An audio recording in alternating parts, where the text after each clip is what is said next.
The United States has almost run out of options for new sanctions against Russia after Washington blacklisted Rosneft and Lukoil. United States Secretary of State Marco Rubio made this statement today. But at the same time, for some reason, the Russians suddenly requested urgent talks with Trump due to the worsening economic situation in Russia. Marco Rubio admitted that the United States can no longer impose additional sanctions, but stated that now the United States will focus on ensuring that all existing sanctions are strictly enforced. And, the sanctions against Lukoil and Rosneft are already bearing fruit, and Russia is catastrophically losing oil revenues. According to experts, about 1.5 million barrels of oil per day, which is almost a third of Russia's maritime export potential, remain on tankers because unloading is not happening. But that's just the beginning. In November, China, following India, significantly reduced its purchases of Russian oil, replacing it with crude from Saudi Arabia. And this is a very telling moment because Saudi Arabia recently announced discounts on its oil specifically for China and India to make it easier for them to give up Russian oil. The United States was also involved in this, and it worked, and here is the result. Putin's press secretary, Dmitry Peskov, following the Russian Foreign Minister Lavrov, began asking Donald Trump to resume negotiations with Putin about ending the war in Ukraine. But in Washington, all the Russians' appeals are still being ignored. My name is Pechey. Let's discuss this topic together, but before we start, I ask you to subscribe to this channel, give it a like, and write any detailed comment under this episode. Subscribe to my Telegram channel, Pechey News, link in the description. We publish breaking news as soon as it comes in. If you want to support the work of this YouTube channel, you can do so with any donation or a paid sponsorship subscription using the links and details provided. In the description of this video, it says support the channel Pechey, choose any format that is convenient for you. I will be grateful for your support. So, the United States has almost run out of options for new sanctions against Russia after Washington blacklisted Rosneft and Lukoil. Today, United States Secretary of State Marco Rubio made this statement and provided the following quote. On our side, there isn't much left to sanction. We've already hit their largest oil companies. That's exactly what everyone was expecting. Honestly, I don't know what else can be done. In this regard, our options are almost exhausted. Marco Rubio said the sanctions on Russia, especially its energy sector, had a significant impact. They need to be implemented, but he says this takes time. The Secretary of State added that for now, Washington will focus on monitoring compliance with the existing restrictions, including combating the shadow fleet that Russia uses to circumvent them. That's a great message because until now, only Europe and Britain have fought the shadow fleet, not the Americans. At the same time, Marco Rubio noted that European allies should play a more active role here. Since a significant number of tankers transporting oil in violation of sanctions pass right by European territory. Marco Rubio also answered a question about whether the United States believes that Russia does not want to end the war against Ukraine. Quote, "We can only judge by what we see. They have clearly stated that they want the entire Donetsk region." And, of course, Ukrainians will not agree to that. So yes, that's the conclusion we have to draw. Russia does not want to end the war against Ukraine. What happens next? Marco Rubio noted that in its attempt to seize Donbass, Russia is losing about 7,000 soldiers per week. And in addition to that, it regularly strikes Ukraine's civilian infrastructure to destroy the power grid and demoralize the population. Therefore, Marco Rubio stated, and I quote, "So we are at the same point as before, but here a discrepancy arises. Let me remind you, earlier the United States ambassador to NATO, Matthew Whitaker, stated that American President Donald Trump would increase pressure on Vladimir Putin if he does not agree to stop the war against Ukraine. He stressed that Washington's new sanctions are only the start. Quote, Trump holds all the cards, and this is just one of them. There are many others.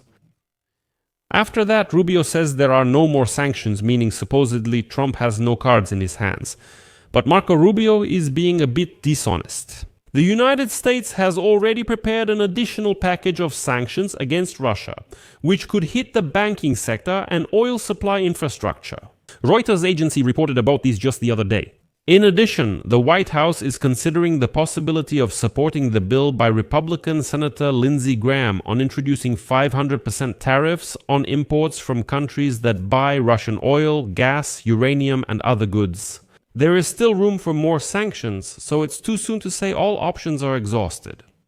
As for the sanctions already imposed by the United States against Rosneft and Lukoil, there are already, I would say, some unexpected results. China greatly cut its legislation in November.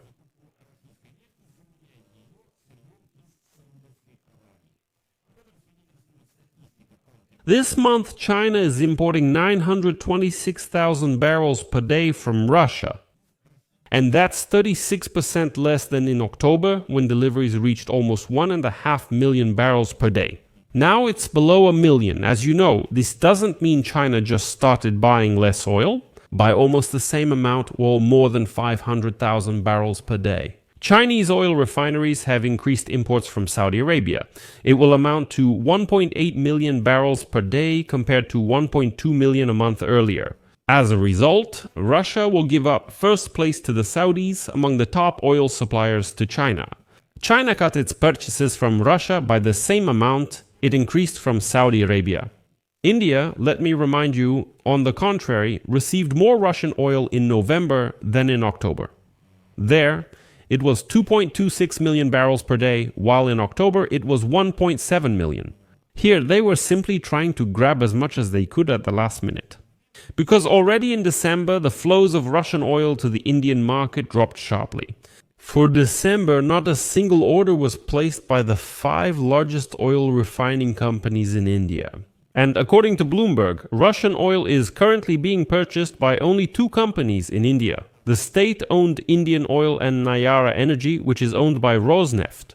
Moreover, the first company purchased crude oil from companies that are not under sanctions. The second one operates only on Russian barrels since Rosneft owns it and it's already sanctioned. Well, as I mentioned in previous episodes, Indian refineries also plan to replace Russian oil with supplies from Saudi Arabia.